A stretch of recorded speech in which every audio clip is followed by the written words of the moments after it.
여러분, 2500년이나 된 책에서 요즘 시대에 통하는 성공 비결을 찾을 수 있을까요? 좀 놀랍게도 논어에 나오는 아주 짧은 대화 하나가 어쩌면 바로 지금 여러분의 목소리와 자리를 찾는 데 필요한 열쇠가 될지도 모릅니다. 혹시 이런 적 없으세요? 회사 회의나 새로운 사람들 만나는 자리에서 머릿속에 생각은 많은데 이걸 어떻게 표현해야 할지 막막할 때? 혹은 여기서 내 존재감을 어떻게 드러내야 하나, 내 자리를 어떻게 잡아야 하나 고민해본 경험. 아마 다들 한 번쯤은 있으실 거예요. 이거야말로 우리 모두의 고민이죠.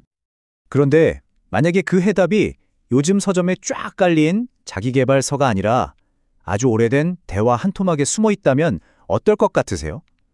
지금부터 공자의 아들이 들려준 이야기 속에서 정말 놀랍도록 현실적인 인생 꿀팁을 한번 찾아보겠습니다. 자, 이야기는 이렇게 시작됩니다. 진양이라는 사람이 있었어요. 이 사람이 생각하기에 공자의 아들인 백원은 아버지한테 뭔가 남들 모르는 특별 과외, 비밀 수업 같은 걸 받았을 거라고 지레 짐작한 거죠. 그래서 너무 궁금한 나머지 직접 물어보기로 합니다. 근데 백어 대답이 뭐였냐면 아니 그런 거 없었는데? 였어요. 특별과외는 무슨 그런 거 없었다는 거죠.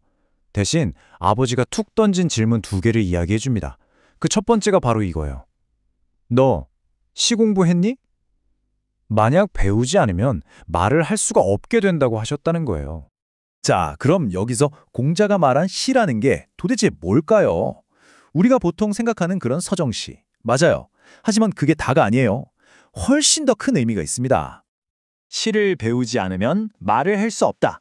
이 말의 진짜 속뜻은요. 오늘날의 언어로 바꿔 말하면 바로 표현력이라고 할 수 있습니다. 나를 표현하는 힘이죠. 그러니까 내 머릿속에 있는 생각, 내 감정, 내가 가진 아이디어를 그냥 막 던지는 게 아니라 아주 명확하고 임팩트 있게 그리고 섬세한 뉘앙스까지 살려서 전달하는 능력. 바로 이게 여러분의 목소리를 만드는 첫 번째 열쇠인 셈입니다.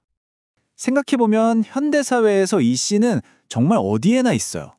사람 마음을 움직이는 이메일 한 통 쓰는 거, 나를 매력적으로 보여주는 스토리텔링, SNS에서 나만의 퍼스널 브랜드를 만드는 것. 더 나아가서는 면접이나 회의에서 복잡한 아이디어를 쉽고 명쾌하게 설명하는 것까지. 이 모든 게 바로 내 목소리를 세상에 제대로 들려주는 기술, 즉 표현력입니다. 좋습니다. 그럼 이제 두 번째 가르침으로 넘어가 볼까요? 바로 예에 대한 건데요. 이게 바로 세상 속에서 여러분의 자리를 만들어주는 두 번째 열쇠가 됩니다. 공자가 또 이렇게 말합니다. 예를 배우지 않으면 설 수 없다. 여기서 선다는 건 그냥 서 있는다는 뜻이 아니고요. 사회에서 내 위치를 단단하게 세운다, 내 자리를 잡는다는 의미예요. 그러니까 예를 모르면 사회의 일원으로서 제대로 발딛고 서기가 어렵다는 거죠. 그럼 오늘날의 예는 뭘까요? 한마디로 사회적 지능, 즉 우리가 흔히 말하는 EQ라고 할 수 있어요.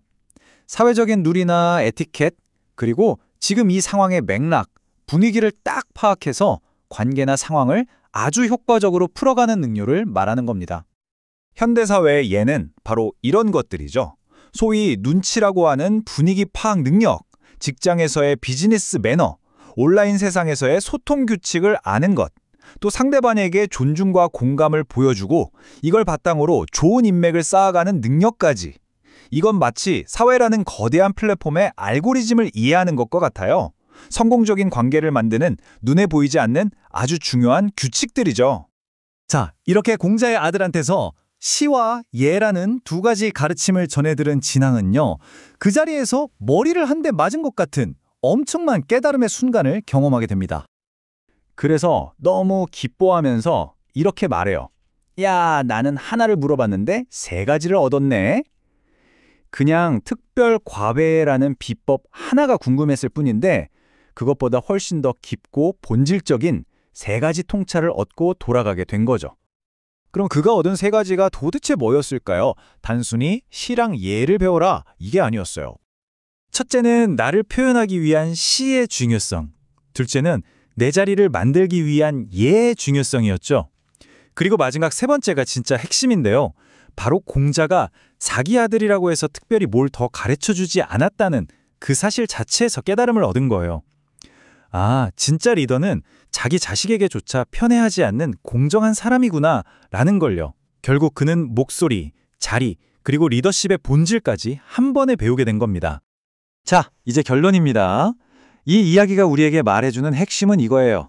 논어는 그냥 고리타분하고 먼지 쌓인 옛날 책이 절대 아니라는 것. 논어는 시대를 관통하는 하나의 공식, 하나의 틀을 우리에게 보여줍니다. 그건 바로 여러분의 표현력, 시와 사회적 지능, 리를 합치라는 거예요. 생각해 보세요. 표현력만 좋고 사회적 맥락을 못 읽으면 그냥 시끄러운 소음이 될 뿐이고 눈치만 빠르고 알맹이가 없으면 공허하잖아요. 이 두 가지가 딱 결합될 때 비로소 내 인생과 커리어를 위한 나만의 강력한 내비게이션이 만들어지는 겁니다. 그래서 이제 이 질문은 2500년 전의 그들이 아니라 바로 우리 자신을 향하게 됩니다. 여러분은 여러분의 목소리를 만들기 위해 어떤 실을 갈고 닦고 있나요? 그리고 여러분의 자리를 단단히 하기 위해 어떤 예를 익히고 있습니까?